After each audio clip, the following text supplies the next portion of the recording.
What's up, everybody? My name is Torrance or TJ, and this is a new feature on my channel called TJ's Films. Now, this will be an extension on this channel where I just review movies and stuff like that. Right now, I'm going through the Criterion Channel, and I kind of want to focus on those particular films right now. However, I will do like a multitude of films that I've never watched, and then just review them and put them back on YouTube on this new channel. Like, I do have a few other channels that I do, and I'll list them here. But yeah, my revamped YouTube page, I kind of want to start taking this stuff seriously, well, more serious than I did before.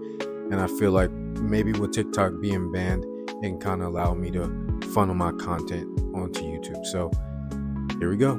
So as I mentioned before, I'm on the Criterion Channel right now, and a lot of these films, I'm gonna be honest, I never heard of since I just recently found out about this particular channel. I've been trying to do more research on the history of this channel, but I have watched a few films already, and I'm here to review them for you. So the first one will be Mind Game.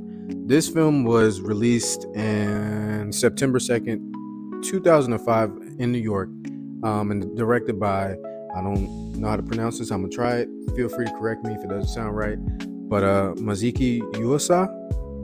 I believe it's a Japanese film. And yeah, it's animated as well. Now, I had no idea what this film was before I watched it. I just went on there and just saw the first movie that I've ever watched on there, which was Deja Vu. And that movie came up underneath it because I've already watched it. Now, the animation style is a bit odd at first, if I'm being honest, because I'd never seen anything animated like that.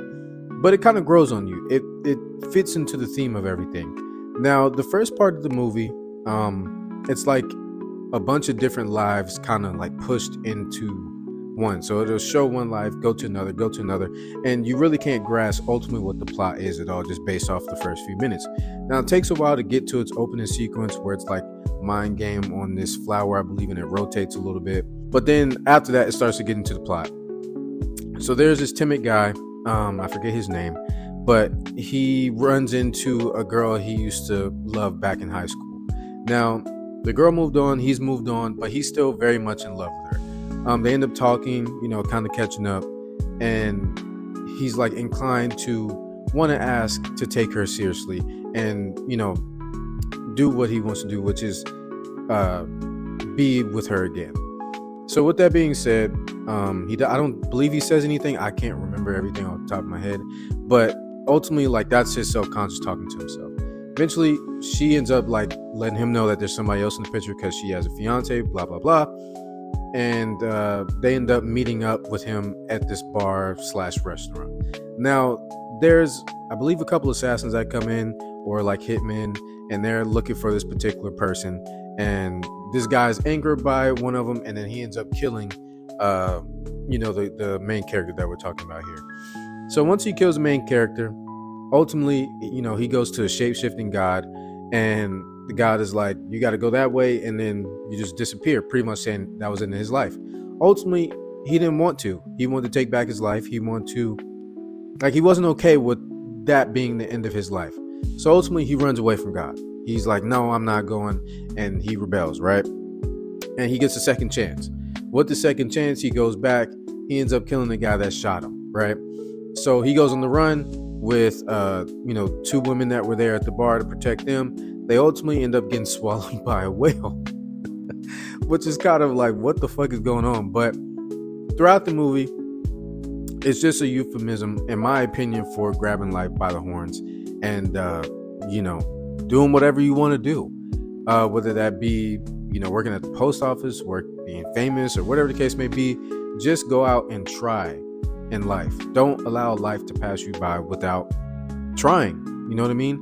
And I feel like a lot of us get kind of stuck in the daily aspects of everyday life to where we don't want to chase our dreams, or we don't want to do this, or we don't want to do that. And we forget that we only have one life. And I feel like for me, oftentimes I get stuck in that mindset where I'm just kind of used to the routine of every day, and I don't even really enjoy life, which is the reason why I fall so deep into movies. And I just, love watching movies.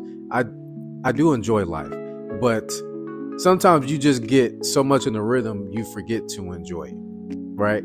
So I feel like that movie is just a euphemism for life.